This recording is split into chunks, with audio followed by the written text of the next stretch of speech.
Hello guys, welcome to my channel. Today we're going to talk about how to go about understanding any new library or framework that you come across. So this is not going to be any coding video. It's just going to be me talking and explaining my thoughts on what are the best ways to get to know a new technology that you come across. So let us consider the situation. You're new to writing code and you're just being given a task to do something with a library or a framework that you have no idea in. So, for example, let's say your boss or your manager gives you a task to create a database using Firestore, and or this is not a task given to you by your boss or manager, it's just you trying to learn Firestore and you have no idea what to do. You're just starting out, you have no idea what to do. You go Google Firestore, how to like do stuff in Firestore, and there are like a ton of examples out there, and you like get confused. You have no idea what to do. There is so much information out there. You don't know like what to like um, go through. It's confusing. You get anxiety. You get a huge headache, and it can be hard if you don't have any help, somebody to guide you. And there are many cases where nobody's going to guide you, and you need to like figure stuff out. So the super simple advice that worked for me at least was getting to know the docs. That's all there is to like get to know a good framework. Reading the docs is something that is a must if you're like if you're trying to get to know a framework, and if you skip it, you're going to like you lose a lot. So for example, let's say you've been given a task to like do something with Firestore. If it was me and I had no idea what Firestore is, the first thing that I would do is just jump right into the docs. So let us just search for Firebase docs. So the first thing that I would go is to go to Firebase docs, go to the docs section. It's loading. Okay, so I would go get started for web, and then I would take some time, maybe 3, 4, 5 hours, to like kind of go through everything that is there over here.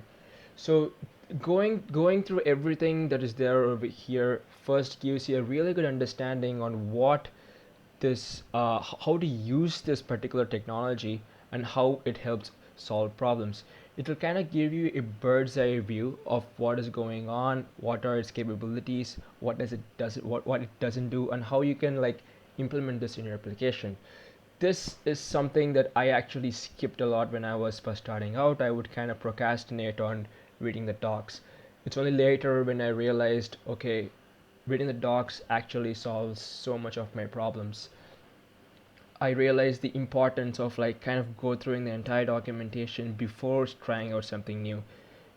It gives a really good understanding on what's going on in your application. So, for example, if this is me trying out Firebase first, I would kind of like go through everything, go through all this subtopics over here first. I would see what is there inside of all these sections, and then some most of the times what I do is I kind of like go to this one section, and I kind of like read a line or two. If it is like not something that is useful for me, I would skip and go to the next section. But even if it's not useful for me, sometimes I read that too, so that it gives a better understanding on what are the other stuff that is there in Firebase that might be useful in the future. And that is all there is actually to like get to know a good framework or a particular technology. And this is like something that I think people skip a lot, and they try it for like easier ways to like get to know something better, like reading blogs. Those are good stuff, reading blogs or watching other YouTube videos. But but my advice is that before you like go jump into reading blogs or YouTube videos, first read the docs, and most of the time it will actually, if the documentation is good, it'll answer all your questions. It would like give you a good understanding on how to do stuff. For example, let's go back to the example there. First you need to like create a database and just add some data. So what you would do, just go to Firestore right here, go to introduction, and just read this whole thing. It'll answer almost all your questions. So when you're starting out, even this part can be extremely overwhelming. It can be too much for you. At least it was for me. So when that happens, just stay calm, take a step back, and just read. Just read line by line. Just check out the code examples that they would have given in the documentation. For example, okay, there are no code examples over here. Okay, read data once. So let's say you want to know how to read data, so just read this and then check out this code example, try to understand what's going on. And then once you understand what's going on and you implement this small code example in your application that you're building and everything works out, you get a really great feeling, you get a good push. So the more small problems that you solve by reading documentation, the more you understand, the more your application grows, the more drive that you get, and it just goes on, it just goes into a good workflow. So read the docs, try to understand what it is, implement the examples that are there, and everything will work fine. So even if you're overwhelmed, just do it. Just read the docs, implement the examples. It's nothing too complicated always. If there, when I was starting out, I would come across some of these complicated words. For example, I never knew what await and async was. So if that's the case, just Google those words like what are await and async in JavaScript, and you would get an answer right away. Another mistake that I did when I was starting out was I would kind of like procrastinate reading docs and I would wait for somebody else to teach me. For example, if I had a friend who was good in Firebase, I would kind of like skip reading the docs and kind of wait for my friend to come and teach me, which I don't do now because when somebody teaches you, it's always limited. But if you can kind of like read the entire docs, you get a really good understanding of on what is going on in this particular technology, and you get to know like how you implement it. You get a better understanding if you cannot just read the whole docs. It can be time consuming, but it's definitely worth when you're starting out something. Now let us consider a case where you read the docs and you have no idea and you still don't understand what's going on. So this happened to me a lot when I was starting out.